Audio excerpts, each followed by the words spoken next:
বিশ্ব নবী সাল্লাল্লাহু আলাইহি ওয়াসাল্লামের নবুয়তের সুদীর্ঘ 23 বছর সময়ে ধীরে ধীরে পর্যায়ক্রমিকভাবে ধারাবাহিকভাবে এই কিতাব নবীজির উপরে নাজিল করেছেন কে? এই কিতাব সুদীর্ঘ 23 বছরে আমার নবীর কাছে নাজিল হয়েছে। আজ আমরা সেই কোরআন থেকে কথা শুনছি, অথচ এই কোরআন রাসূল করিম সাল্লাল্লাহু আলাইহি ওয়াসাল্লামের উপরে যখন নাজিল হওয়া শুরু হলো, নাজিল হওয়া যেদিন থেকে শুরু হলো সেই দিনই কিন্তু আমার নবী নবুয়ত পেয়েছেন। তো নাজিল হওয়ার দিন থেকে নিয়ে এই কিতাবের নাজিল হওয়ার শেষ পর্যন্ত আমার নবীজির ওফাত পর্যন্ত নবীজির জীবনটাকে আমরা দুই ভাগে ভাগ করতে পারি। আবার নবীজির জন্ম থেকে আমরা ওফাত পর্যন্ত নবীজির জীবনকে আমরা 3 ভাগে ভাগ করতে পারি। কয় ভাগ? আমার কথা বুঝেন তো আপনারা? আমি শারীরিকভাবে একটু অসুস্থ, এই জন্য আস্তে আস্তে কথা বলছি, বুঝতে অসুবিধা হচ্ছে না তো? তাহলে নবীজির জীবনকে আমরা 3 ভাগে ভাগ করতে পারি। নাম্বার 1, জন্ম থেকে নিয়ে নবুয়ত পূর্ব পর্যন্ত। এরপরে নাম্বার 2 নম্বর হচ্ছে নবুয়ত পাওয়ার পর থেকে মাইগ্রেশন, অর্থাৎ হিজরতের আগ পর্যন্ত, যেটাকে বলা হয় মাক্কি জিন্দেগি বা মাক্কি জীবন। আর মাইগ্রেশনের পর অর্থাৎ হিজরতের পর থেকে নিয়ে ওফাত পর্যন্ত মদিনার যে জিন্দেগি, সেটাকে আমরা বলি মাদানী জীবন, তাই না? তো রাসূল করিম সাল্লাল্লাহু আলাইহি ওয়াসাল্লাম 40 বছর বয়সে নবুয়ত পেলেন, রিসালত পেলেন। তখনই তার উপরে হেরা গুহায় ওহী নাজিল হলো। ওহী নাজিল হওয়ার পর থেকে রাসূল করিম সাল্লাল্লাহু আলাইহি ওয়াসাল্লাম নবুয়তের রিসালতের এই দায়িত্ব আঞ্জাম দিতে গিয়ে তিনি কি কি চরম পরিস্থিতির সম্মুখীন হয়েছিলেন। এই যে কোরআন আমার হাতে আপনারা দেখছেন, যে কোরআন আপনাদের ঘরে আছে, এই কোরআনের আয়াতগুলো যখন নাজিল হওয়া শুরু হলো, আর এই কোরআনের অমীয় বাণী পৌঁছে দেওয়া, কোরআনের অমীয় বাণী এর দাওয়াত ছড়িয়ে দেওয়া, এই কাজ যখন শুরু হলো, তখন বিশ্ব নবী সাল্লাল্লাহু আলাইহি ওয়াসাল্লাম কি কি মুসিবতের সম্মুখীন হলেন, কি কি কঠিন পরিস্থিতি ওভারকাম করেছেন, আজকে আমরা সেগুলো কোরআন, সুন্নাহ এবং নির্ভরযোগ্য সিরাতের গ্রন্থসমূহ থেকে আলোচনা করে তুলে ধরবার চেষ্টা করব ইনশাআল্লাহ।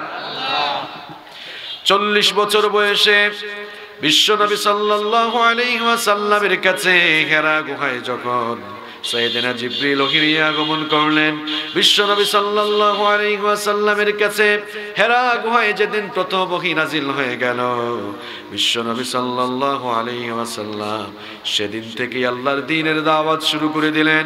কুমিল্লার ভাইয়েরা ভালো করে শোনেন, 40 বছর বয়সের আগ পর্যন্ত, কোরআন নাজিল হওয়ার আগ পর্যন্ত আমার নবী আরবের সবগুলো কাফের মুশরিকের কাছে অত্যন্ত ভালোবাসার মানুষ হিসেবে পরিগণিত ছিলেন।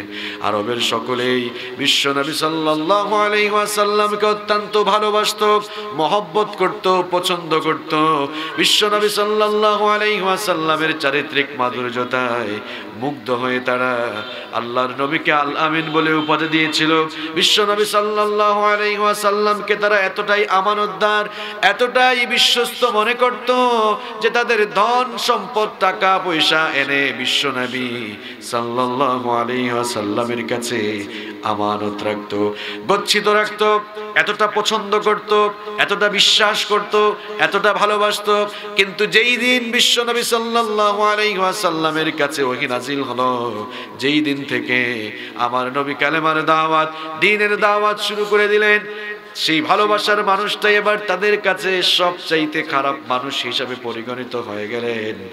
যেই নবীকে তারা আল আমিন উপাধি দিয়েছিল, এবার সেই একই নবীকে তারা পাগল বলা শুরু করলো, জাদুকর বলা শুরু করলো, গণক বলা শুরু করলো, কবি বলা শুরু করলো। আমার নবী তো কারো ঘর বাড়ি গিয়ে দখল করেন নাই, আমার নবী তো কারো পাকা ধানে মই দেন নাই, আমার নবী তো কারো সম্পদ জোর করে আত্মসাৎ করেন নাই, লুটপাট করেন নাই। তাহলে কেন তারা বিশ্ব নবীকে নিয়ে ঠাট্টা উপহাস শুরু করলো?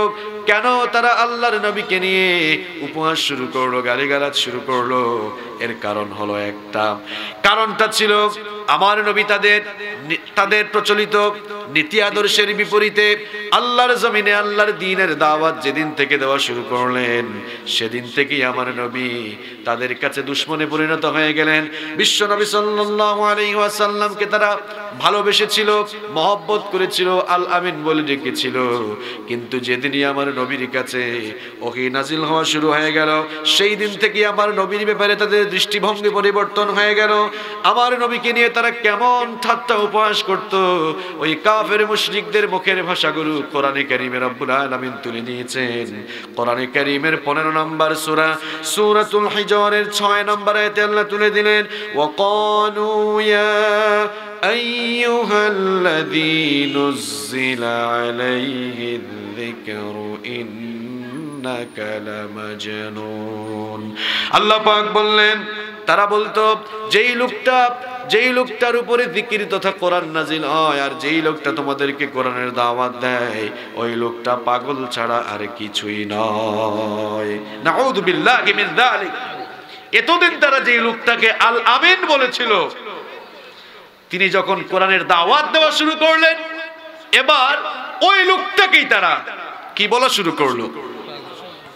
পাগল বলা শুরু করলো। শুধু তাই নয়, তারা আরো কি বলতো শোনেন।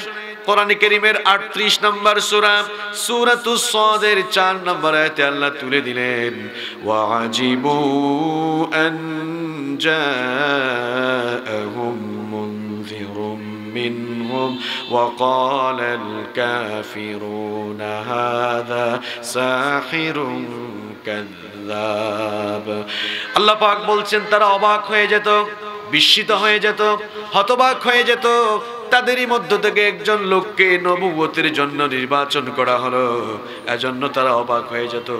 অবাক হয়ে গেলে তারা বলতো, ওয়াকালাল কাফিরুনা হাযা সাহিরুন কাযযাব। যেই লোকটা তোমাদেরকে দ্বীনের দাওয়াত দেয়, যেই লোকটা তোমাদেরকে কোরআনের দাওয়াত দেয়, ওই লোকটা জাদুকর আর মিথ্যাবাদী ছাড়া আর কিছুই নয়। নাউযু বিল্লাহি মিন যালিক। যেই লোকটা তোমাদেরকে কোরআনের দাওয়াত দেয়, এই লোকটা জাদুকর, এই লোকটা মিথ্যাবাদী ছাড়া আর কিছুই নয়। এই যে রাসূল করিম সাল্লাল্লাহু আলাইহি ওয়াসাল্লামকে এই কাফের মুশরিকগুলো পাগল, জাদুকর, গণক, কবি, মিথ্যাবাদী বলছে, আমার নবীর অপরাধ, তিনি কি ওইসব কাফের মুশরিকদের ধন সম্পদ লুটপাট করেছেন? এই কথা কন না কেন? জোর করে দখল করেছেন? অপরাধ একটাই, আল্লাহর জমিনে আল্লাহর দ্বীনের দাওয়াত দেওয়া, আল্লাহর জমিনে কোরআনের প্রচার করা, ঠিক কি না? কাফের মুশরিকদের উত্তরসূরিরা আজও দুনিয়ায় আছে, কিয়ামত পর্যন্ত তারা থাকবে। নবী তো দুনিয়া থেকে বিদায় হয়েছেন, নবীদের ওয়ারিস হয়ে, নবীর ওয়ারিস হয়ে যারা এই জমিনে আল্লাহর দ্বীনের পক্ষে কথা বলে, আল্লাহর কোরআনের দাওয়াত দেয়, আজকে কাফের মুশরিকদের উত্তরসূরিরা, তারাও নবীগণের উত্তরসূরি আলেম ওলামাদেরকে কটাক্ষ করে। অপরাধ শুধু একটাই, আল্লাহর কোরআনের কথা বলা, আল্লাহর কোরআনের প্রচার করা, আল্লাহর দ্বীনের দাওয়াত দেওয়া। বিশ্ব নবী সাল্লাল্লাহু আলাইহি ওয়াসাল্লামকে যখন এই কাফের মুশরিকরা গালাগালি আরম্ভ করলো, বিশ্ব নবী সাল্লাল্লাহু আলাইহি ওয়াসাল্লামকে যখন কাফের মুশরিকগুলো ঠাট্টা উপহাস শুরু করলো, আমার নবী যেন ভেঙে না পড়েন, আমার নবী যেন ফ্রাস্ট্রেট হয়ে না যান, হতাশ হয়ে না যান, এজন্য রব্বুল আলামিন কোরআনে কারীমের কিছু আয়াত নাজিল করে আমার নবীকে সান্ত্বনা দিলেন। আমার নবীকে আল্লাহ পাক জানিয়ে দিলেন, ওয়ালি রাব্বিকা ফাসবির। আল্লাহর দ্বীনের দাওয়াত দিতে হলে, আল্লাহর দ্বীনের পথে দাওয়াত দিতে হলে বাধা মুসিবত আসলে সবর করার দরকার আছে না নাই? আল্লাহ তাআলা জানিয়ে দিলেন, ওগো আমার হাবিব, আল্লাহর দ্বীনের পথে ধৈর্য ধারণ করে, সবরের নীতি অবলম্বন করে আল্লাহর দ্বীনের দাওয়াত এই জমিনে দেন। বিশ্ব নবী সাল্লাল্লাহু আলাইহি ওয়াসাল্লাম সবর অবলম্বন করে, ধৈর্য ধারণের নীতি অবলম্বন করে 3 বছর গোপনে গোপনে আল্লাহর দ্বীনের দাওয়াত চতুর্দিকে ছড়িয়ে দিতে লাগলেন। 3 বছর গোপনে গোপনে দাওয়াত দেওয়ার পর রব্বুল আলামিন এবার অর্ডার করলেন, আর গোপনে গোপনে দেয়া লাগবে না, এবার আপনি প্রকাশ্যে দাওয়াত দেন। ওয়া আনযির আশীরাতাকাল আকরাবিন। গোপনে গোপনে তো বহু দিলেন, এবার প্রকাশ্যে বের হয়ে যান, এবার প্রকাশ্যে আল্লাহর দ্বীনের দাওয়াত দেওয়া শুরু করেন। আল্লাহু আকবার। যখনই আল্লাহ পাক অর্ডার করলেন, আজ থেকে এবার প্রকাশ্যে বের হন, প্রকাশ্যে কালেমার দাওয়াত দেওয়া শুরু করেন। বিশ্বনবী সাল্লাল্লাহু আলাইহি ওয়াসাল্লাম এবার সাফা পাহাড়ের উপরে আরোহণ করলেন। সাফা পাহাড়ের নাম শুনেছেন তো আপনারা? আপনারা যারা হজ করতে যান, উমরা করতে যান, হজ এবং উমরায় গেলে বাইতুল্লাহর তাওয়াফ শেষ করে সাফা এবং মারওয়া পাহাড়ের মধ্যে কি করতে হয়? সাই করতে হয়, দৌড়াদৌড়ি করতে হয়। সাফা এবং মারওয়ায় যদি কেউ সাই না করে, দৌড়াদৌড়ি না করে, 7 চক্কর না দেয়, তাহলে হজ বা উমরা কবুল হবে? কবুল হবে না। যেই সাফা পাহাড়ে আপনারা যান হজের সময়, উমরার সময়, আপনার অন্তরে কোনো ফিলিংস কাজ করে না, কোনো অনুভূতি জাগ্রত হয় না, আপনার বিবেকটা ঘুমিয়ে গেছে। আপনার ঘুমন্ত বিবেক কেন জাগ্রত হয় না? এই সাফা আর মারওয়া পাহাড়ে দৌড়াদৌড়ি করে হাজি সাফ হয়ে চলে আসেন, কিন্তু আপনি কি জানেন না কি এই সাফা পাহাড়ে আমার নবী কোরআনের দাওয়াত দিতে গিয়ে এই সাফা পাহাড় আমার নবীর রক্তে রঞ্জিত হয়েছে। যেদিনই আল্লাহ পাক বললেন প্রকাশ্যে বের হয়ে যান, কিসসা আর কাহিনী নয়, বুখারীর বর্ণনা। বিশ্বনবী সাল্লাল্লাহু আলাইহি ওয়াসাল্লাম গিয়ে সাফা পাহাড়ে উঠলেন, সাফা পাহাড়ে আরোহণ করলেন। সাফা পাহাড়ে আরোহণ করলে তিনি ডাকলেন ইয়া সাবাহা, ইয়া সাবাহা বলে সম্বোধন করলেন। এর অর্থ হচ্ছে সাবধান হও, সতর্ক হও। বাচ্চারা বলেন তো, আপনারা আপনাদের এলাকায় সকালবেলা ঘুম থেকে ওঠার পর আপনারা যদি শুনেন যে কোনো লোক মাইকিং এর সময় বলছে সাবধান সাবধান, তাহলে মানুষ একটু কান লাগায় কিনা? কথা বলেন, কান লাগায় কিনা? তো বিশ্বনবী সাল্লাল্লাহু আলাইহি ওয়াসাল্লাম সাফা পাহাড়ে উঠে বললেন ইয়া সাবাহা, সাবধান হয়ে যাও, সতর্ক হয়ে যাও। এই ঘোষণা যখনই দিলেন, কাফের মুশরিকরা চতুর্দিক থেকে পঙ্গপালের মতো এসে সাফা পাহাড়ের চতুর্দিকে সমবেত হয়ে গেল। এবার বিশ্বনবী সাল্লাল্লাহু আলাইহি ওয়াসাল্লাম তাদেরকে লক্ষ্য করে বললেন আরাআইতুম লাউ আখবারতুকুম আন্না খাইলাম বিসিফিন হাদাল জাবাল তুরিদু আন তুগীরা আলাইকুম আকুনতুম মুসাদ্দিকিয়া। আমি যদি তোমাদেরকে বলি এই পাহাড়ের অপর প্রান্তে শত্রুপক্ষ তোমাদেরকে আক্রমণ করার জন্য প্রস্তুতি নিয়েছে, তোমরা কি আমার কথা বিশ্বাস করবে নাকি? সকল কাফের মুশরিকরা সমস্বরে জবাব দিয়েছিল, সকল কাফের মুশরিকরা সমস্বরে জবাব দিয়েছিল, গো মুহাম্মদ পড়েন সাল্লাল্লাহু আলাইহি ওয়াসাল্লাম, তোমাকে আমরা জীবনে কোনোদিন মিথ্যা বলতে শুনি নাই, সুতরাং তুমি যদি বলো অবশ্যই আমরা বিশ্বাস করব, কোনো সন্দেহ করব না। বিশ্বনবী সাল্লাল্লাহু আলাইহি ওয়াসাল্লাম তখন বললেন তোমরা যদি আমাকে এতই সত্যবাদী মনে করো, তোমরা যদি আমাকে এতই ভালোবাসো, এত পছন্দ করো, তাহলে আমি তোমাদেরকে বলছি শোনো, ফা ইন্নী নাযীরুল লাকুম বাইনা ইয়াদাই আযাবুন শাদীদ, আমি তোমাদের কাছে কঠিন আযাবের একজন সতর্ককারী হয়ে এসেছি।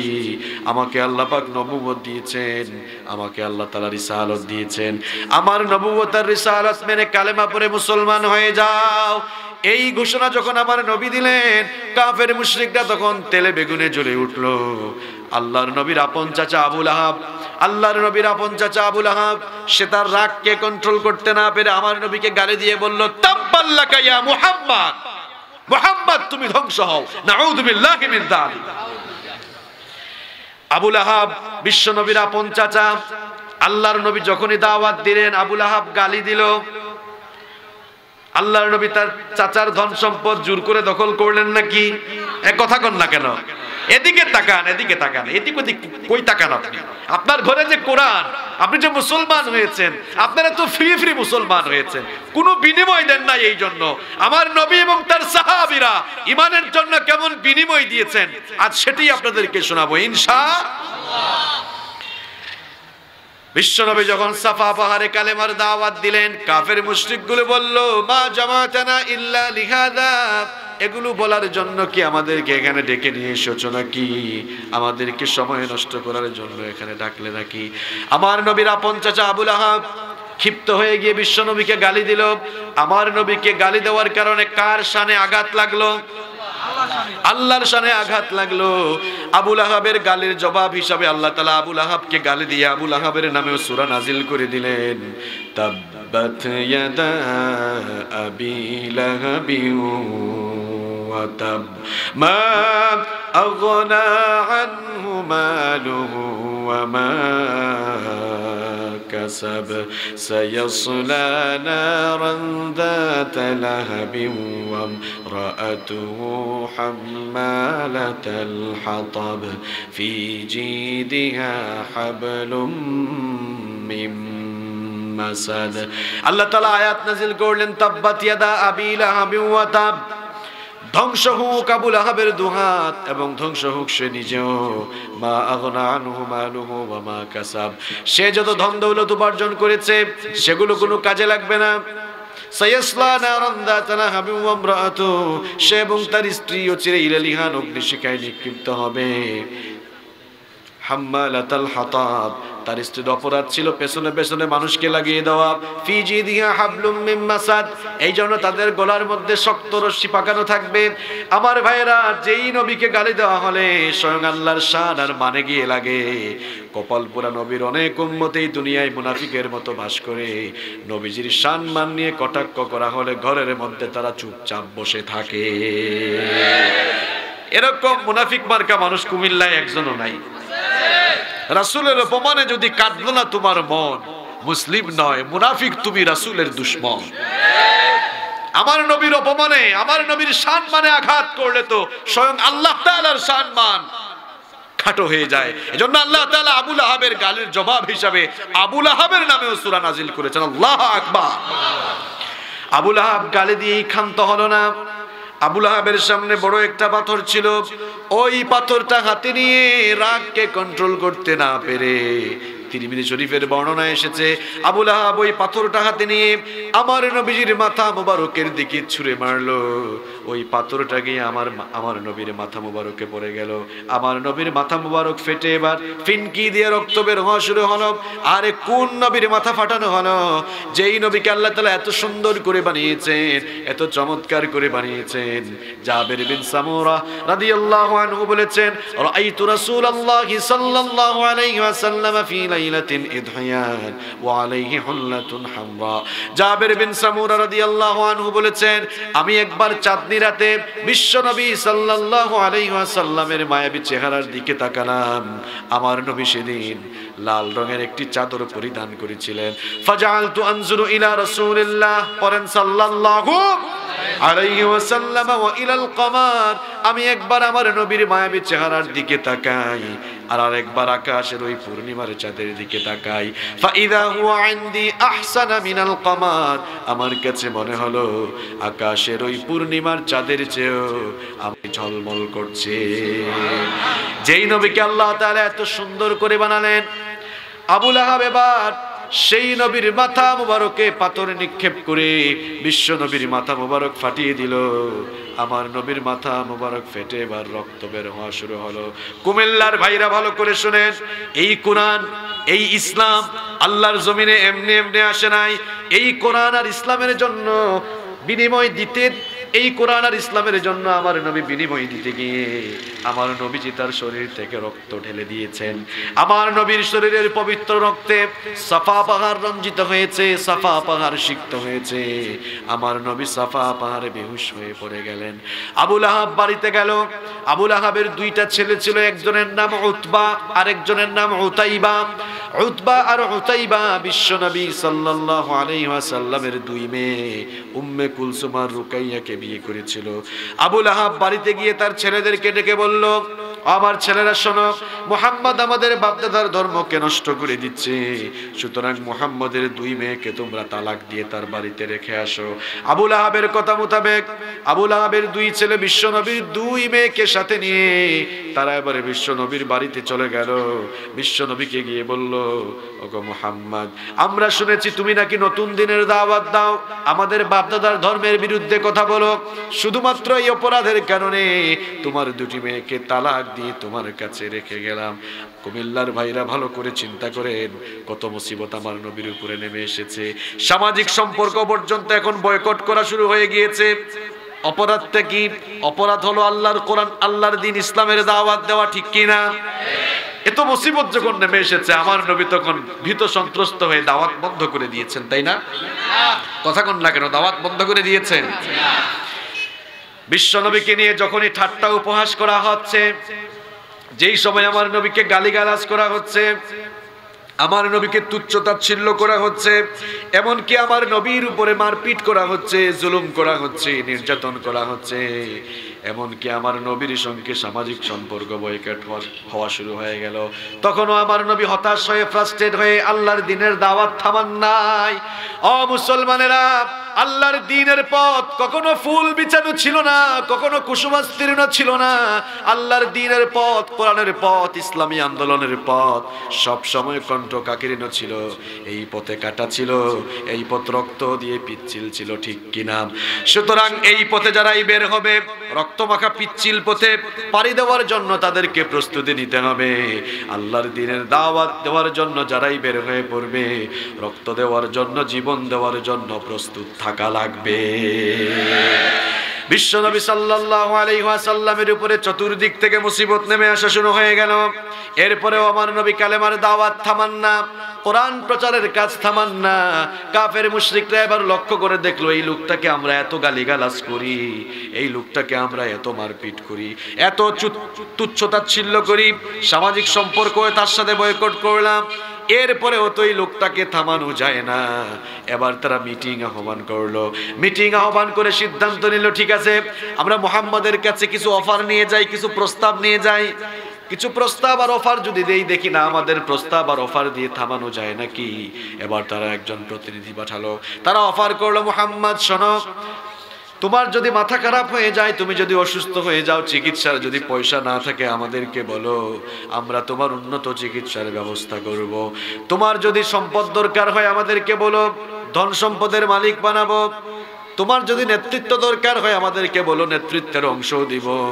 এমনকি আরবের সবচাইতে সুন্দরী রূপসী নারীকে যদি বিয়ে করতে চাও তাও বলো, বিয়ের ব্যবস্থা করে দিব। কিন্তু আমাদের দাবি হলো, যেই দাওয়াত শুরু করেছো এই দাওয়াতটা তুমি বন্ধ করো, এই দাওয়াত থামিয়ে দাও। কাফের মুশরিকরা যখন আমার নবীর কাছে এই প্রস্তাব নিয়ে গেল, এই অফার নিয়ে গেল, আমার নবী তখন কাফের মুশরিকদের কথার জবাবে প্রস্তাবটা প্রত্যাখ্যান করে তাদেরকে তিনি বললেন, ওয়াল্লাহি, আল্লাহর কসম করে বলছি, লাউ ওয়াদাউশ শামসি ফি ইয়ামিনি ওয়াল কমারা ফি ইয়াসারি আলা আন আতরুকা হাদাল আমরা হাত্তা ইয়াযরাহু আল্লাহু আও উগলিকা ফীহি মা তারাকতু। আল্লাহর কসম করে বলছি, তোমরা যে সাধারণ অফারগুলো আমাকে দিয়েছো, এই সাধারণ অফারগুলোই কেবলমাত্র নয়, বরং তোমরা যদি আকাশের ওই সূর্যটাকে আমার ডান হাতে দিয়ে দাও আর আকাশের চন্দ্রটাকে আমার বাম হাতে এনে দাও, এরপরেও আমি মুহাম্মদ আল্লাহর দ্বীনের যে দাওয়াত শুরু করেছি, আল্লাহর দ্বীনের দাওয়াত দেওয়া কিংবা এই পথে দাওয়াত দিতে গিয়ে শহীদ হওয়া ছাড়া এই রাস্তা থেকে দূরে সরানো আমাকে কারো দ্বারা সম্ভব নয়। আল্লাহু আকবার।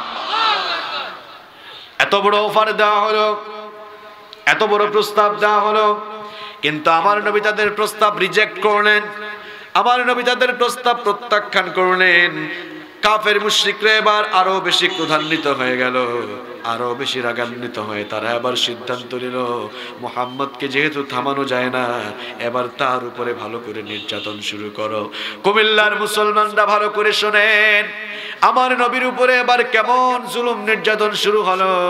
কাফের মুশরিকরা এবার আমার নবী যে যখন নামাজের মধ্যে সাজদায় যেতেন, কাফের মুশরিকরা উঠে নারী পুড়িয়ে এনে আমার নবীর মাথার উপরে ফেলে দিত।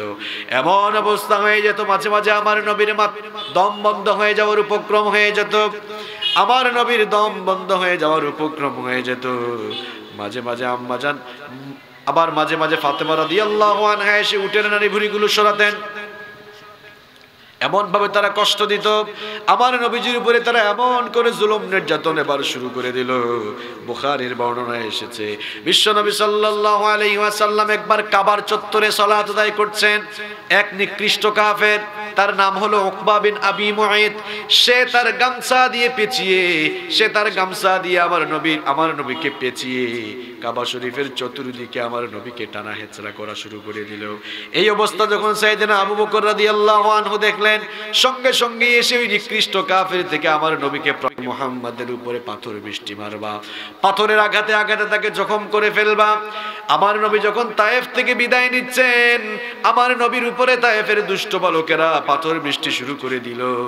খেয়ে না খেয়ে দিন প্রচারের কাজে নিজেকে দিয়েছ বিলিয়ে, তাইফের কাফিরেরা চিনল না এ আলো, দুষ্ট ছেলেদের পিছু দিল লেলিয়ে। খেয়ে না খেয়ে দিন প্রচারের কাজে নিজেকে দিয়েছ বিলিয়ে, তাইফের কাফিরেরা চিনল না এ আলো, দুষ্ট ছেলেদের পিছু দিল লেলিয়ে। পাথরের আঘাতে ক্ষত বিক্ষত হয়ে সারা শরীর থেকে রক্ত ঝরে, হে রাসূল তোমাকে ভুলি আমি কেমন করে, হে রাসূল তোমাকে ভুলি আমি কেমন করে, হে রাসূল তোমাকে ভুলি আমি কেমন করে। আমার ভাইরা, আমার নবী যখন তায়েফ থেকে বিদায় নিচ্ছেন, এবার সেই উচ্ছৃঙ্খল দুষ্ট যুবকগুলো তায়েফের দুই দিকে দাঁড়িয়ে আমার নবীর উপরে পাথর বৃষ্টি মারা শুরু করলো। আমার নবীর পবিত্র শরীর এবার ফেটে ফেটে জখম হয়ে হয়ে রক্ত বের হওয়া শুরু হলো। আমার নবী বেহুশ হয়ে মাটিতে পড়ে গেলেন। ওই নিকৃষ্ট কাফের মুশরিকগুলো আবার আমার নবীকে উঠালো, আবার পাথর মারা শুরু করলো। এভাবে পাথর মেরে মেরে জখম করে আমার নবীকে তারা রক্তাক্ত করেছে। কুমিল্লার ভাইরা ভালো করে শোনেন, আল্লাহর দ্বীন ইসলাম এই জমিনে এমনি এমনি আসে নাই। আল্লাহর দ্বীন ইসলাম আর এই কোরআনের প্রচার প্রসারের জন্য আমার নবী এভাবেই তিনি ঈমানের জন্য আল্লাহর দ্বীন প্রচারের জন্য বিনিময় দিয়েছেন। শুধু আমার নবীজিই নয়, নবীজির কম্পানিয়ন্স যারা ছিলেন, সাথী যারা ছিলেন, যাদেরকে আমরা বলি সাহাবী, এই সাহাবীরাও আল্লাহর দ্বীনের জন্য ত্যাগ আর কুরবানির নজরানা কিরকম পেশ করেছেন শুনেন। সাইয়েদনা বেলাল রাদিয়াল্লাহু আনহু যখন ইসলাম কবুল করলেন, তিনি উমাইয়া বিন খালফের গোলাম ছিলেন। ইসলাম কবুল করার কারণে তার খাওয়া দাওয়া বন্ধ করে দেওয়া হলো। খাওয়া দাওয়া বন্ধ করে দিয়েও যখন তাকে দিয়ে ইসলাম ছাড়ানো যায় না, এবার তারা সাইয়েদনা বেলাল রাদিয়াল্লাহু আনহুর উপরে এমন অবর্ণনীয় জুলুম নির্যাতন শুরু করে দিল। মক্কার উশৃঙ্খল বালকদেরকে এনে উটের রশি দিয়ে বেঁধে সাইয়েদনা বেলাল রাদিয়াল্লাহু আনহুকে উটের রশি দিয়ে বেঁধে মক্কার চতুর্দিকে তারা টানা হেচড়া করত। যতই টানা হেচড়া করত, যতই বেলালকে মারত, বেলালের ইমানি চেতনা, ইমানি তেজ বাড়তো না কমতো? বাড়তো না কমতো? আচ্ছা বলেন তো, কোন জায়গায় যদি আগুন লাগে আর কেউ যদি সেই আগুনের মধ্যে গিয়ে লাঠি দিয়ে বাড়ি মারে, আগুনের তেজ বাড়বে না কমবে? কথা কর না কেন, বাড়বে না কমবে? দিন বিরোধীরা মনে করে যে আল্লাহর দিনপন্থী মানুষদেরকে রিমান্ড দিলেই, মারপিট শুরু করলেই মনে হয় এদেরকে থামানো যাবে। এরা জানে না আগুনের উপরে বাড়ি মারলে আগুনের তেজ যেমন বাড়ে, তেমনি আল্লাহর দিনপন্থী মুজাহিদদের উপরে জুলুম নির্যাতনের স্টিম রুলার চালালে তাদেরও ইমানি চেতনা, ইমানি জজবা আরো বেশি বেড়ে যায়। সাইয়েদনা বেলাল রাদিয়াল্লাহু আনহুর উপরে যখন অবর্ণনীয় জুলুম নির্যাতন চালানো হলো, তার ইমানি তেজ আরো বেশি বাড়া শুরু হয়ে গেল। এবার তারা চিন্তা করলো বেলালকে এভাবে মারপিট করলে কাজ হবে না। তারা এবার সিদ্ধান্ত নিল, দড়ি দিয়ে রশি দিয়ে ভালো করে হাত পা টাইট করে বাঁধো। এই ভাই এদিকে তাকাও, যুবক তরুণ ভাইরা, তোমরা কি করেছো ইসলামের জন্য, আল্লাহর দ্বীনের জন্য? দেখো আল্লাহর নবীর সাহাবীরা ত্যাগ আর কুরবানির নজরানা কেমনে পেশ করেছেন। আমরা তো গরু খাওয়া মুসলমান, পৈতৃক সূত্রে পরিচয় দেওয়া মুসলমান, কোনো বিনিময় আমরা দেই না ঈমানের জন্য। আমার নবী এবং তার সাহাবীরা আল্লাহর দ্বীনের জন্য কি বিনিময় দিয়েছেন ভালো করে শুনেন। এবার তারা বেলালকে রশি দিয়ে বেঁধে মরুভূমির অগ্নিতপ্ত বালির উপরে চিৎ করে শুইয়ে দিয়ে বুকের উপরে পাথর চেপে দিয়ে তারা রাখলো। এরপরে বেলালের উপরে চাবুক মারা শুরু করলো। বেলালকে মারে আর বলে এখনো সময় আছে, মুহাম্মাদের দিন ছেড়ে দে। বেলালকে যতই আঘাত করে আঘাতে আঘাতে যতই জর্জরিত করতে চায়, বেলালের মুখ থেকে কালেমার ঘোষণা তত বেশি আসে। বেলাল তত বেশি বলে আহাদুন আহাদ, আহাদুন আহাদ। এই রকম করে সাইয়েদনা বেলাল রাদিয়াল্লাহু আনহুকে জুলুম করা হয়েছে। আহারে ওই দিকে তো ইয়াসিরের পরিবার বড় মজলুম পরিবার। ইয়াসিরের স্ত্রীর নাম ছিল সুমাইয়া রাদিয়াল্লাহু আনহা, তাদের ছেলে ছিলেন ইয়াসির। এই তিনজনকে আবু জাহাল ধরে, এই তিনজনকে আবু জেহেল ধরে জমিনে গর্ত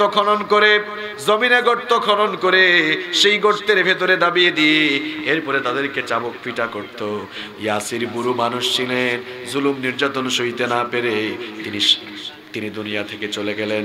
সুমাইয়া রাদিয়াল্লাহু আনহা, যিনি ইসলামের প্রথম শহীদ ছিলেন, সুমাইয়া রাদিয়াল্লাহু আনহার উপরে আবু জাহাল এমন টর্চার শুরু করলো, এমন অবর্ণনীয় নির্যাতন শুরু করলো, প্রচন্ড ভাবে মারপিট শুরু করলো। এরপরেও আল্লাহর বান্দি সুমাইয়াকে দিয়ে দিন ছাড়াতে পারে না। আবু জাহাল এসে বলল, সুমাইয়া এখনো সময় আছে, মুহাম্মাদের দিন ছেড়ে দে, লাত মানাত উজ্জাকে তোর রব হিসাবে গ্রহণ করে নে। সুমাইয়া রাদিয়াল্লাহু আনহা তখন বললেন, আবু জাহাল ভালো করে শুনে রাখ, আল্লাহর বান্দে সুমাইয়া জীবন দিয়ে দিবে, তারপরেও তার ঈমান সে দিবে না। আল্লাহু আকবার। আবু জাহাল ক্ষিপ্ত হয়ে গেল, একটা বর্শা হাতে নিয়ে আল্লাহর বান্দি সুমাইয়া রাদিয়াল্লাহু আনহার লজ্জাস্থানে আঘাত করে তাকে শহীদ করে দিল। ওইদিকে আবার খাব্বাবের উপরে কেমন নির্যাতন করা হয়েছে শুনেন।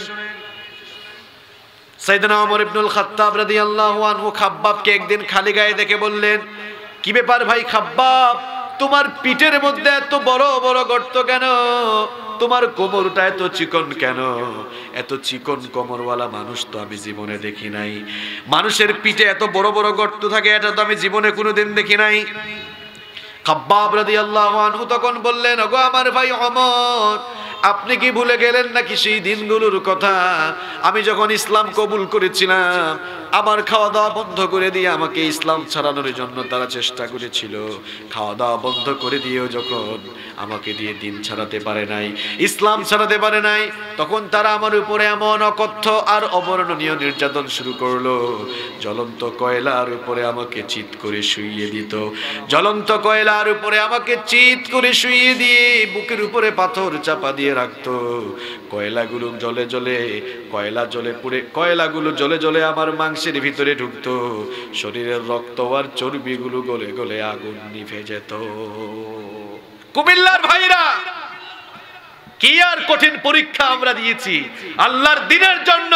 জ্বলন্ত কয়লার উপরে চিৎ করে শুইয়ে দেওয়ার পর সাইয়েদনা খাব্বাব রাদিয়াল্লাহু আনহু ঈমানের এমন অগ্নি পরীক্ষা দিয়েই তিনি আল্লাহর কাছে দামি হিসাবে, মর্যাদা সম্পন্ন ব্যক্তি হিসাবে পরিগণিত হয়েছেন, ঠিক কি না? গোটা মক্কায় যখন এভাবে মুসলমানদের উপরে নির্যাতন চলে, গোটা মক্কায় যখন মুসলমানরা মার খায়, গোটা মক্কায় যখন মুসলমানদের উপরে অবর্ণনীয় নির্যাতন চলে, ঠিক তখনই খাব্বাব রাদিয়াল্লাহু আনহু দৌড়ে দৌড়ে বিশ্বনবীর কাছে গেলেন। বুখারীর বর্ণনা, সাইয়েদনা খাব্বাব রাদিয়াল্লাহু আনহু বিশ্বনবীর কাছে গেলেন। বুখারী শরীফের মধ্যে হাদিসটি এসেছে, আন খাব্বাব ইবনুল আরাত قال شكونا إلى النبي صلى الله عليه وسلم وهو متوسد بردة له في ظل الكعبة। সাইয়েদনা খাব্বাব রাদিয়াল্লাহু আনহু বিশ্বনবীর কাছে অভিযোগ নিয়ে গেলেন। আল্লাহর নবী তখন কাবার ছায়ায় আরাম ফরমাচ্ছিলেন। খাব্বাবকে দেখে আমার নবী শোয়া থেকে উঠলেন। খাব্বাব রাদিয়াল্লাহু আনহু তখন বললেন, ফাকুলনা আলা তাস্তানশিরু লানা আলা তাদউ লানা ইয়া রাসূলুল্লাহ, ওগো আল্লাহর রাসূল পড়েন সাল্লাল্লাহু আলাইহি ওয়াসাল্লাম, আপনি কি আমাদের জন্য আল্লাহর কাছে মদদ প্রার্থনা করবেন না? আপনি কি আমাদের জন্য আল্লাহর কাছে সাহায্য চাইবেন না? মার খেতে খেতে আমরা একেবারে নিঃশেষ হয়ে গেলাম। আপনি কি দেখেন না চতুর্দিকে যে মুসলমানরা মার খায়? আপনি কি দেখেন না চতুর্দিকে আপনার সাহাবীরা জুলুম নির্যাতনের শিকার? আপনি কি এটা দেখেন না? আপনি কি আমাদের জন্য আল্লাহর কাছে একবার হাত তুলবেন না? এই কথা শুনে বিশ্বনবী সাল্লাল্লাহু আলাইহি ওয়াসাল্লাম খাব্বাবকে বললেন, ওগো খাব্বাব শোনো, কানার রাজুলু ফি মান ক্বাবলাকুম, তোমাদের পূর্ববর্তী ঈমানদারদের ইতিহাস একটু জানো, ভালো করে শোনো। তোমাদের পূর্ববর্তী ঈমানদার কোন লোক যখন তোমাদের পূর্ববর্তী ঈমানদার লোকদের উপরে ঈমান বিরোধীরা, দ্বীন বিরোধীরা কেমন নির্যাতন চালাতো শোনো। যারা ইসলাম কবুল করত, দ্বীন বিরোধী লোকেরা ফায়ুখাদুর রাজুলু, এদেরকে ধরতো, মামলা দিত, ধরতো, ধরার পরে কেমন রিমান্ড দিত শোনো, কেমন নির্যাতন চালাতো শোনো। ফায়ুহফারু লাহু ফিল আরদ, তাদের জন্য জমিনে গর্ত খনন করত। ফায়ুজালু ফিহা, তারপরে সেই গর্তের ভেতরে তাদেরকে ঢুকায় দেওয়া হতো, কখনো কখনো কোমর পর্যন্ত দাবিয়ে দেওয়া হতো। এরপরে সুম্মা ইউতা বিল মানশার, এরপরে করাত না হতো, ফায়ুদা ওয়ালা রাসিহি, তারপরে তাদের মাথার উপরে করাত রেখে বলা হতো ঈমান ছাড়ো, নইলে জীবনের মায়া ছাড়ো। জীবন্ত মানুষগুলোকে গর্ত খনন করে গর্তের ভেতরে ঢুকিয়ে মাথার উপরে করাত রেখে জিজ্ঞেস করা হতো, প্রশ্ন করা হতো, সময় আছে হয় ঈমান ছাড়ো নইলে জীবনের মায়া ছাড়ো। এমন কঠিন পরিস্থিতির সম্মুখীন হওয়ার পরেও সেই সকল লোকেরা তখন বলেছিল আমরা আমাদের জীবন দিয়ে দিব, এরপরেও ঈমানের পথ আমরা ছাড়বো না। আল্লাহু আকবার। ফায়ুদা ওয়ালা রাসিহি, তাদের মাথার উপরে করাত রাখা হতো, ফায়ুজালু নিসফাইন, এরপরে জীবন্ত মানুষগুলোকে করাত চালিয়ে দ্বিখণ্ডিত করে ফেলা হতো। মা ইয়াসুদ্দুহু যালিকা আন দীনি, এত নির্যাতন চালিয়েও সেই দিনপন্থী মানুষগুলোকে আল্লাহর দ্বীনের রাস্তা থেকে তারা সরাতে পারে নাই। আল্লাহু আকবার। শুধু তাই নয়, ওয়ায়ুমশাতু বিআমশাতিল হাদিদ, কারো কারো জন্য লোহার চিরুনি আনা হতো, লোহার চিরুনি এনে মা দুনা লাহবিহি মিন আসবিন আও আজমিন, লোহার চিরুনি এনে তাদের শরীরটাকে আঁচড়িয়ে শরীরের হাড্ডি আর মাংসগুলোকে আলাদা করে দেওয়া হতো। মা ইয়াসুদ্দুহু যালিকা আন দীনি, এত অবর্ণনীয় জুলুম নির্যাতন চালিয়েও সেই যুগের একজন ঈমানদারকেও দ্বীনের রাস্তা থেকে এক চুলো সরানো যায় নাই। আল্লাহু আকবার। খাব্বাব রে, তাড়াহুড়ো করো না, ওয়ালাকিন্নাকুম তাস্তাজিলুন, তোমরা তো তাড়াহুড়ো করছো, তাড়াহুড়ো করো না। ঈমানের পথটা ফুল বিছানো নয়, এটা কুসুমাস্ত্রীর নয়, এটা কণ্ঠকাকির নয়। আমাদের মধ্যে অনেকে আছে কয় দেখো না আমরা মাহফিল করি, মাথা টাথা নাই, আমরা তো দাওয়াত দিই, আমাদের কোনো অসুবিধা নাই। মিয়া সাহেব, নিজের তরিকা, নিজের বাপ দাদার তরিকা বাদ দিয়ে নবীদের তরিকা একবার দাওয়াতে বের হয়ে দেখো, ইসলাম বিরোধীরা পিঠের চামড়া রাখবে না। তুমি কোন তরিকার কথা বলো, কিসের জিকির করো? নবীর তরিকায় দাওয়াতে বের হয়ে দেখো, ফুল পাবা না। নবীদের তরিকা হলো মায়ের খাওয়ার তরিকা। পৃথিবীর দুইজন নবী, আদম আলাইহিস সালাম এবং সুলাইমান আলাইহিস সালাম ছাড়া পৃথিবীতে যত নবীরা দ্বীনের দাওয়াত নিয়ে এসেছেন সমস্ত নবীরা মার খেয়েছেন। দ্বীনের পথ, ইসলামের পথ কোনোদিনও ফুল বিছানো ছিল না, বরং এটা রক্তমাখা পিচ্ছিল পথ ছিল। এই পথ যারাই পাড়ি দিবে, রক্তমাখা পিচ্ছিল পথ পাড়ি দিয়েই আল্লাহর জান্নাতের ঠিকানা খোঁজা লাগবে। ঈমানের জন্য আমি আর আপনি কি বিনিময় দিয়েছি? ঈমানের জন্য আমি আর আপনি কি বিনিময় দিয়েছি? আমার নবীর সাহাবীরা ঈমানের জন্য কেমন বিনিময় দিয়েছেন দেখেন। নিজের জান যেমন দিয়েছেন, মাল ও আল্লাহর রাস্তায় দিয়েছেন। ঈমানের জন্য তারা এত বেশি বিনিময় দিয়েছেন। আল্লাহর দ্বীনের জন্য, কোরআনের জন্য, ইসলামের জন্য তারা তাদের ধন দৌলত, মাল সম্পদ অকাতরে বিলীন করে দিয়েছেন। আমরা তো আল্লাহর দ্বীনের জন্য এক পয়সা খরচ করতে রাজি হই না। আল্লাহর দ্বীনের জন্য খরচ করতে আমরা কুণ্ঠাবোধ করি, দ্বিধাবোধ করি। অথচ আল্লাহর নবীর সাহাবীরা আল্লাহর দ্বীনের জন্য ত্যাগ আর কুরবানির নজরানা কেমনে পেশ করেছেন শুনেন। তাবুকের যুদ্ধের দামামা যখন বেজে উঠল, বিশ্বনবী সাল্লাল্লাহু আলাইহি ওয়াসাল্লাম বললেন, আমার সাহাবীরা তাবুকের যুদ্ধের জন্য সবাই প্রশস্ত হস্তে এগিয়ে আসো, সকলেই সাধ্য মতো দান সদাকা করো। অনেক সাহাবীরা তাদের সম্পদের অর্ধেক দিয়ে দিলেন, কেউ বা আবার 2/3 পর্যন্ত দিয়ে দিলেন। এমনকি মহিলারাও তাদের কানের দুল, নাকের ফুল, স্বর্ণ রৌপ্য অলংকার তারা দিয়ে দিতে লাগলেন। বিশ্বনবী সাল্লাল্লাহু আলাইহি ওয়াসাল্লাম বললেন, কি ব্যাপার, সবাই তো কম বেশি শামিল হচ্ছে, আমার সাহাবী আবু বকর কোথায়? আবু বকরকে দেখছি না কেন? সাইয়েদনা আবু বকর রাদিয়াল্লাহু আনহু একটি পিলারের আড়ালে দাঁড়ানো ছিলেন। আড়াল থেকে বের হয়ে বললেন, ওগো আল্লাহর নবী, এই তো আমি আছি। বিশ্বনবী সাল্লাল্লাহু আলাইহি ওয়াসাল্লাম তখন বললেন, কি ব্যাপার আবু বকর? তাবুকের যুদ্ধের জন্য তো কম বেশি সবাই শরীক হচ্ছে, শামিল হচ্ছে, তুমি কি কিছু দিবা না নাকি? সাইয়েদনা আবু বকর রাদিয়াল্লাহু আনহু তখন বললেন, ওগো আল্লাহর নবী, অবশ্যই আমি তাবুকের যুদ্ধের জন্য কিছু নিয়ে এসেছি। ছোট্ট একটা থলি আল্লাহর নবীর কদম মোবারকে সুপর্দ করে দিলেন। এবার বিশ্বনবী সাল্লাল্লাহু আলাইহি ওয়াসাল্লাম সবাইকে প্রশ্ন শুরু করলেন, তুমি কতটুকু এনেছো, কতটুকু বাড়িতে রেখে এসেছো? আবু বকর ছাড়া সকলের জবাব ছিল, গো আল্লাহর নবী, এতটুকু এনেছি আর এতটুকু বাড়ি রেখে এসেছি। আমার নবী যখন সবার শেষে সাইয়েদনা আবু বকর রাদিয়াল্লাহু আনহুকে প্রশ্ন করলেন, আবু বকর তুমি কি আনলে আর কি বাড়িতে রেখে আসলে? সাইয়েদনা আবু বকর রাদিয়াল্লাহু আনহু তখন বললেন, ওগো আল্লাহর নবী, আমার বাড়িতে জাগতিক সম্পদ বলতে যা বোঝায় সবকিছু একত্রিত করে এনে আল্লাহর নবীর কদম মোবারকে আমি সুপর্দ করে দিয়েছি।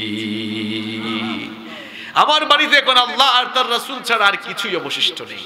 আমার নবী তখন বললেন, আমার সাহাবীরা শোনো শোনো, আজ তোমরা সবাই মিলে যে সদাকা করলে, আজ তোমরা সবাই মিলে যে দান সদাকা করলে, তোমাদের সকলের সদাকার চাইতে আল্লাহর কাছে আবু বকরের সদাকার দাম সব চাইতে বেড়ে গিয়েছে। ইমানের জন্য আপনার পকেট থেকে একটা পয়সা খরচ হয় না। আমাদের মধ্যে অনেকে আছে কয়, হুজুর জান দিয়ে দেব কিন্তু মাল দিব না। তো আল্লাহ তাআলা আমাদের দুর্বলতার জায়গাগুলো জানেন। এখানে উলামায়ে কেরাম যারা আছেন তারা জানেন, কোরআনুল কারীমে যত জায়গায় আল্লাহ তাআলা আল্লাহর দ্বীনের জন্য জানমাল দেওয়ার কথা বলেছেন, জান দেওয়ার আগে আল্লাহ মালের কথা বলেছেন। যেমন ওয়াতুজাহিদুনা ফি সাবিলিল্লাহি বিআমওয়ালিকুম ওয়া আনফুসিকুম। আল্লাহ তাআলা আগে আনফুসিকুম বলেন নাই, আগে বলেছেন আমওয়ালিকুম। আল্লাহ বলছেন আগে তোর মাল দে, জান পরে দিস, আগে কি দে? মাল দে।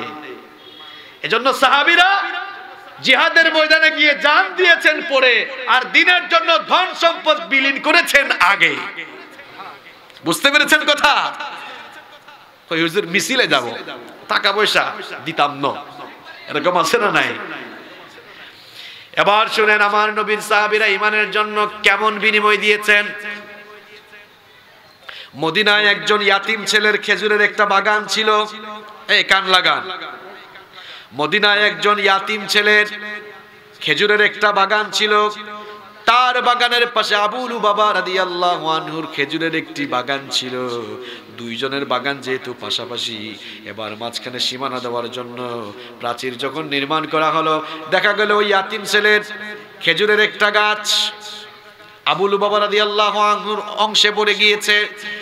তখন ইয়াতিম ছেলে বলল, যেহেতু গাছটা আমার অংশে পড়ে গিয়েছে, যেহেতু আমার একটা গাছ আপনার অংশে পড়ে গিয়েছে, ওই গাছটা আমার কাছে বিক্রি করে দেন অথবা আমাকে দান করে দেন। আবু লুবাবা রাদিয়াল্লাহু আনহু তখন বললেন, আমি তোমার কাছে গাছ এটা বিক্রিও করব না, দানও করব না। এবার এই একটা গাছ নিয়ে দুজনের মধ্যে ঝামেলা আছে না নাই? দুইজন এবার বিশ্বনবীর দরবারে গেলেন। বিশ্বনবী সাল্লাল্লাহু আলাইহি ওয়াসাল্লাম শুনে বললেন, ওগো আবু লুবাবা, তোমার অংশে যা তোমার ভাইয়ের গাছটা পড়ে গিয়েছে, ওই গাছটা হয় তুমি তাকে বিক্রি করে দাও অথবা দান করে দাও।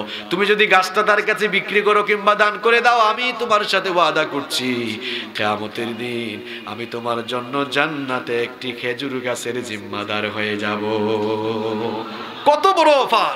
এত বড় অফার শুনেও তিনি বললেন, ওগো আল্লাহর নবী, না, এই গাছটা তার কাছে বিক্রিও করব না, দানও করব না। পাশেই একজন সাহাবী বসা, আবু দাহদা রাদিয়াল্লাহু আনহু। বিশ্বনবীর জবান থেকে এই কথা শুনেই বললেন, ওগো আল্লাহর নবী, আমি যদি আবু লুবাবার কাছ থেকে গাছটা এনে আমার ওই এতিম ভাইকে দিয়ে দিতে পারি, তাহলে আপনি কি আমার জন্য জান্নাতে খেজুর গাছের জিম্মাদার হবেন নাকি? বিশ্বনবী সাল্লাল্লাহু আলাইহি ওয়াসাল্লাম বলেন, অবশ্যই হব। আবু দাহদা রাদিয়াল্লাহু আনহুর পরিচয় এবার শুনেন। আবু দাহদা রাদিয়াল্লাহু আনহু ছিলেন মদিনার সবচাইতে বড় খেজুর বাগানের মালিক। তার বাগানের ভেতরে 600 খেজুরের গাছ ছিল। সেই বাগানের ভেতরে বাগান বাড়ি ছিল, আবার সুন্দর একটি কুয়াও ছিল। তিনি এবার আবু লুবাবার কাছে গিয়ে বললেন, আবু লুবাবা, আমাকে তো চিনোই, আমি আবু দাহদা, মদিনার সবচেয়ে বড় এই মদিনার সবচেয়ে বড় খেজুর বাগানের মালিক হলাম আমি। আমার বাগানের ভেতরে বাগান বাড়ি আছে, কুয়াও আছে। আমি তোমাকে আমার বাগান বাড়ি আর কুয়া সব দিয়ে দেব, তার বিনিময়ে গাছটা আমাকে দিয়ে দাও, গাছটা বিক্রি করে দাও। এই গাছের বিনিময়ে আমার এত বড় বিশাল বাগান বাড়ি আর কুয়া তোমাকে দিয়ে দিব। এই অফারের কথা শুনে আবু লুবাবা রাদিয়াল্লাহু আনহু বললেন, আবু দাহদা আমার সাথে ঠাট্টা করো, ফাইজলামি করো? একটা গাছের জন্য মদিনার সবচেয়ে বড় খেজুর গাছের বাগানের মালিক তুমি, এত বড় বাগান দিয়ে দিবা, বাগান বাড়ি কুয়াও দিয়ে দিবা, ফাইজলামি করছো নাকি? আবু দাহদা রাদিয়াল্লাহু আনহু তখন বললেন, আবু লুবাবা আমি তোমার সাথে ফাইজলামি করছি না, সিরিয়াসলি বলছি, আমি তোমাকে আমার বাগান বাড়ি আর কুয়া দিয়ে দেব, ওই গাছটা আমার কাছে বিক্রি করে দাও। এবার দুজনের মধ্যে চুক্তি শেষ হলো। ওই গাছের বিনিময়ে আবু দাহদা রাদিয়াল্লাহু আনহু বিশাল খেজুরের বাগান বাড়ি আর কুয়া দিয়ে দিলেন। বাড়িতে এসে তার স্ত্রীকে বললেন, প্রিয়তমা স্ত্রী আমার, এক্ষুনি আমার কলিজার টুকরা সন্তানদেরকে নিয়ে বাড়ি থেকে বের হয়ে যাও, কারণ আমাদের বাগান বাড়ি আর কুয়া বিক্রি করে দিয়েছি। স্ত্রী শুনে মনে মনে ভাবলেন, যেহেতু মদিনার সবচাইতে বড় বাগান, মনে হয় সবচাইতে মোটা অঙ্কে বিক্রি করা হয়েছে। জানতে চাইলেন, প্রিয়তম স্বামী আমার, আমাদের এই বিশাল বাগান বাড়ি আর কুয়া কি পরিমাণ টাকা দিয়ে বিক্রি করলেন? তখন আবু দাহদা রাদিয়াল্লাহু আনহু বললেন, প্রিয়তমা স্ত্রী আমার, শোনো শোনো, এত বেশি বিনিময় দিয়ে বিক্রি করেছি যেই বিনিময় দুনিয়ার কোনো মানুষ দিতে পারবে না। তার স্ত্রী তখন বললেন, এটা আবার কেমন বিনিময়? আবু দাহদা রাদিয়াল্লাহু আনহু তখন বললেন, আমি আমার বিশাল এই বাগান বাড়ি আর কুয়া কিয়ামতের দিন আল্লাহর কাছ থেকে জান্নাতে একটি খেজুর গাছ পাবার আশায় বিশাল বাগান বাড়ি আর কুয়া আমি বিক্রি করে দিয়েছি। এই হচ্ছে সাহাবীদের ত্যাগ কুরবানির নজরানা। আপনার পকেট থেকে তো 500 টাকার নোটও ইসলামের জন্য খরচ হয়। এই হচ্ছে আপনার অবস্থা। আমার নবীর সাহাবীরা জিহাদের ময়দানে জীবন দেওয়ার আগে মাল দিয়েছেন, আগে মাল তারপরে জান। জানটাও কেমনে দিয়েছেন? যেখানেই রক্ত দেওয়া দরকার রক্ত ঢেলে দিয়েছেন, যেখানেই রক্ত দেওয়া দরকার রক্ত দিয়েছেন, যেখানে ইসলামের পক্ষে কথা বলা দরকার, যেখানে ইসলামের পক্ষে দাঁড়িয়ে যাওয়া দরকার সেখানেই দাঁড়িয়েছেন। ইসলাম কিভাবে শক্তিশালী হলো দেখেন। আমার যুবক তরুণ ভাইরা যারা এসেছেন, আপনাদের মাধ্যমেই তো ইসলাম শক্তিশালী হয়েছিল। সাইয়্যিদিনা ওমর ইবনুল খাত্তাব রাদিয়াল্লাহু আনহু, তিনি যখন ইসলাম কবুল করেছিলেন তার বয়স ছিল মাত্র 26 বছর। 26 বছরের ভরা টকবগে যুবক। ওমর কি নরম মানুষ না খুব গরম মানুষ?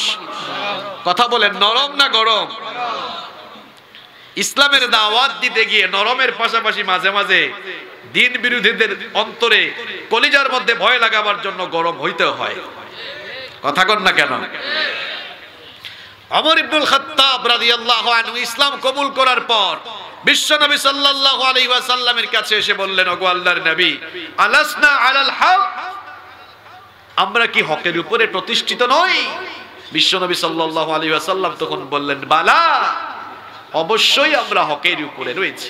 তখন ওমর ইবনুল খাত্তাব রাদিয়াল্লাহু আনহু বললেন, যদি সত্যিকার অর্থেই আমরা হকের উপরে প্রতিষ্ঠিত থাকি, তাহলে এখনো কেন গোপনে গোপনে দাওয়াত দেওয়া হয়? এখনো কেন আপনার সাহাবীরা গোপনে গোপনে নামাজ পড়ে? আর গোপনে গোপনে চলবে না। ওমর ইসলাম কবুল করেছে, এবার সব প্রকাশ্যে চলবে। আল্লাহু আকবার। তিনি বললেন, ওগো আল্লাহর নবী, পারমিশন দেন, অনুমতি দেন। আজ ওমর একটি মিছিল বের করতে চায়। সুবহানাল্লাহ বলবেন না? এটি ছিল ইসলামের প্রথম মিছিল। বিশ্বনবী সাল্লাল্লাহু আলাইহি ওয়াসাল্লাম বললেন, ওমর যাও, পারমিশন দেওয়া হলো, অনুমতি দেওয়া হলো। এবার মিছিলের মাঝখানে বিশ্বনবী সাল্লাল্লাহু আলাইহি ওয়াসাল্লামকে দেখে মিছিলের সামনে দাঁড়িয়ে যেই দুই বীর পুরুষ মিছিলকে নেতৃত্ব দিলেন, একজন ইসলামের বীর সিপাহসালার সাইয়্যিদিনা হামজা রাদিয়াল্লাহু আনহু, আর আরেকজন ইসলামের বীর সিপাহসালার সাইয়্যিদিনা ওমর ইবনুল খাত্তাব রাদিয়াল্লাহু আনহু। এবার কাবার চত্বরের দিকে মিছিল বের হলো, স্লোগান উঠলো, লিল্লাহি তাকবীর। এইসব স্লোগান আপনারা জানেন না? লিল্লাহি তাকবীর, আল্লাহু আকবারের ধ্বনিতে কাবার চত্বর ধ্বনিত হলো, আল্লাহু আকবারের আওয়াজে কাবার চত্বর প্রকম্পিত হলো। আবু জাহাল বলল, কি রে, বের হয়ে দেখতো, আমাদের নির্বাচনী এলাকায় নতুন স্লোগান শোনা যায়, এই স্লোগান কে আবার বের করলো? এমন স্লোগান কে দেয়? এবার বের হয়ে দেখে যেই মিছিল আসতেছে, মিছিলের সামনে তো ওমরকে দেখা যায়। ওমর নরম না গরম? আবু জেহেলকে এসে বলে, স্যার অবস্থা কিন্তু খারাপ, যেই মিছিল আসতেছে মিছিলের সামনে কিন্তু ওমর। আবু জেহেল কয়, কি বললো? ওমর আবার সামনে আসলো কোত্থেকে? ওমর তো আমাদের দলের লোক, আমাদের পার্টির লোক, ওমর এখানে কোত্থেকে আসবে? কয়, স্যার বের হয়ে দেখেন। আবু জেহেল বের হয়ে দেখলো, হায় হায়, আমাদের পার্টির লোক ওমর তো এবার মিছিলের সামনে। আবু জেহেল বলে, এই থাম, সামনে আগাইস না, কারণ দেখোস না সামনে কে, সামনে কে, সামনে কে? যারা এতদিন মুসলমানদেরকে পিটাইলো, এবারে কবরকে মিছিলের সামনে দেখে থর থর করে কম্পন তাদের করে যায় সৃষ্টি হয়ে গেল, ঠিক কি না? সেই দিন কোন কাফের মুশরিকরা সেই মিছিলের সামনে দাঁড়িয়ে মোকাবেলা করার তাদের কোনো শক্তি সামর্থ্য ছিল? আমার কলিজার টুকরা যুবক আর তরুণ ভাইয়েরা, আজ গোটা দুনিয়ায় ইসলাম অত্যন্ত দুর্বল। গোটা দুনিয়ায় মুসলমানরা মার খেতে খেতে অধপতনের অতল তলদেশে নিপতিত হয়েছে।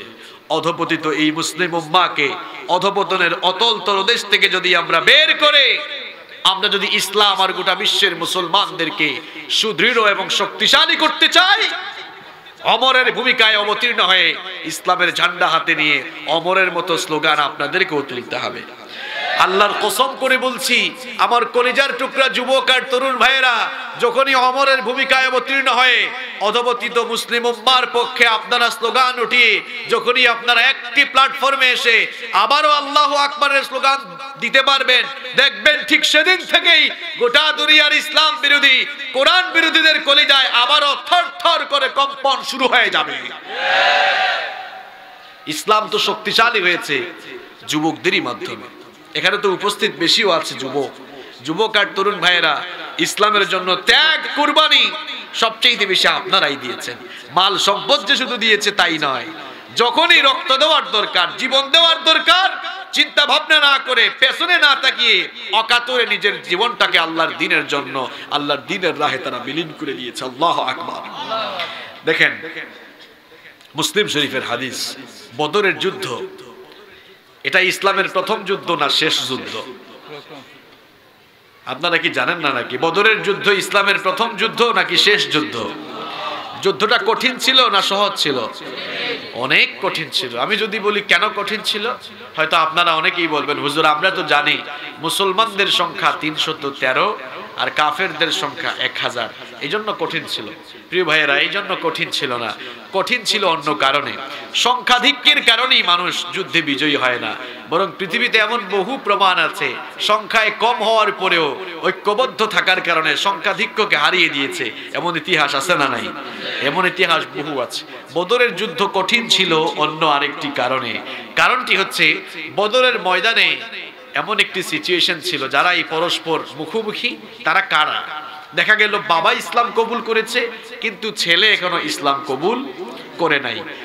ছেলে ইসলাম কবুল করেছে কিন্তু বাবা ইসলাম কবুল করে নাই, কিংবা চাচা ইসলাম কবুল করেছে, ভাতিজা ইসলাম কবুল করে নাই, অথবা ভাতিজা ইসলাম কবুল করেছে, চাচা ইসলাম কবুল করে নাই। তাহলে অবস্থাটা কি? চাচা ভাতিজা মুখামুখি, বাপ বেটা মুখামুখি। এটা কি খুব সহজ কথা নাকি? হ্যাঁ, বাপের বিরুদ্ধে ছেলে, ছেলের বিরুদ্ধে বাপ, চাচার বিরুদ্ধে ভাতিজা, ভাতিজার বিরুদ্ধে চাচা। খুব কঠিন অবস্থা। রাসূল করিম সাল্লাল্লাহু আলাইহি ওয়াসাল্লাম বদরের ময়দানে সাহাবীদেরকে নিয়ে উপস্থিত হওয়ার পর পেরেশান হয়ে গেলেন, চিন্তায় পড়ে গেলেন। আহারে, আজ যদি আমার সাহাবীদের অন্তরের ভেতরে শাহাদাতের চেতনা, ইসলামের চেতনা কাজ না করে আত্মীয়তার চেতনায় টান মারে, তাহলে যুদ্ধের এই ময়দানে পরাজয় ঘটার সম্ভাবনা আছে না নাই?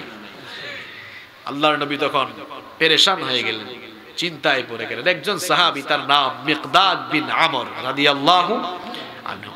আল্লাহর নবীর এই অবস্থা বুঝতে পারলেন।